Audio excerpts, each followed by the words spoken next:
বিধানসভা ভোটের এক বছর আগে কোচবিহারে থাবা বসালো রাজনৈতিক হিংসা। পুন্ডিবাড়িতে শুট আউটে গুলিবিদ্ধ হলেন তৃণমূল নেতা, আর সেই ঘটনায় গ্রেফতার হলেন বিজেপি বিধায়কের ছেলে।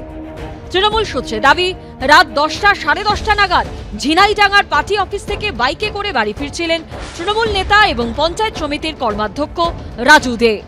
আচমকা একটি কালো স্করপিওতে চড়ে এসে গুলি চালায় দুষ্কৃতীরা। তৃণমূল নেতার ডান কাঁধে গুলি লাগে, রক্তাক্ত অবস্থায় সেখানেই লুটিয়ে পড়েন তিনি। তার ছেলে এবং তিনি বিভিন্ন সময় ঢান্ডিংগুড়ি থেকে শুরু করে বিভিন্ন জায়গাতেই এই হামলার কাজগুলি কিন্তু করেছেন। অ্যাকচুয়ালি এমএলএ বলতেও এটা আমাদের লজ্জাবোধ হয় যে একজন জনপ্রতিনিধি তিনি বন্দুকের রাজনীতি যেভাবে করছেন, এটা উত্তর কেন্দ্রের লোক বা কোচবিহারের লোক কোনোভাবেই মেনে নেবেন না। এই ঘটনায় গ্রেফতার করা হয়েছে বিজেপি বিধায়ক সুকুমার রায়ের ছেলে দীপঙ্কর রায়কে। কিন্তু ভারতীয় জনতা পার্টি কোনো সন্ত্রাসের রাজনীতি, খুনের রাজনীতি করে না। ভারতীয় জনতা পার্টিকে ফাঁসাবে সে ওদের পরিকল্পনা, কেন এখানে ওরা রাজনৈতিকভাবে বিজেপির বিরুদ্ধে লড়াই করে ওরা কোনোদিনই পারেনি, এখনও পারবে না। গোষ্ঠীদ্বন্দ্ব নিজেরা মারামারি করছে। সিসিটিভি ক্যামেরায় দেখা গেছে শুট আউটের কিছুক্ষণের মধ্যেই ওই রাস্তা দিয়ে যাচ্ছে একটি কালো রঙের স্করপিও গাড়ি। পুলিশ সূত্রে খবর গাড়িটি বিজেপি বিধায়কের।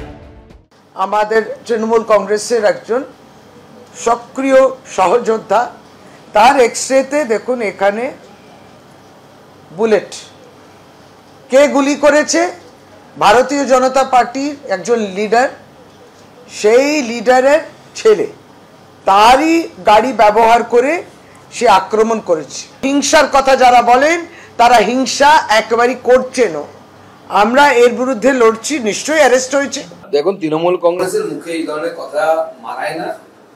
ওখানে পশ্চিমবঙ্গের মহাবদা পপুলার সার্টিফাইড গুন্ডা আছে তৃণমূল কংগ্রেসের, তার নাম হচ্ছে উদয়ন। আর তারপরে সুকুমার রায় আমাদের এমএলএ এবং লড়াকু নেতা, তার ভাইকে যেভাবে গ্রেপ্তার করা হচ্ছে, আমার কাছে যা খবর ওখানে তৃণমূলের গোষ্ঠীদ্বন্দ্বের জন্য পুরো বিষয়টি হচ্ছে। কোচবিহারের উত্তরের বিজেপি বিধায়ক সুকুমার রায়ের ছেলে দীপঙ্কর ও তার গাড়ি চালক উত্তম গুপ্তকে গ্রেফতার করেছে পুলিশ। গাড়িটিও বাজেয়াপ্ত করা হয়েছে। আমরা দুজনকে গ্রেফতার করেছি।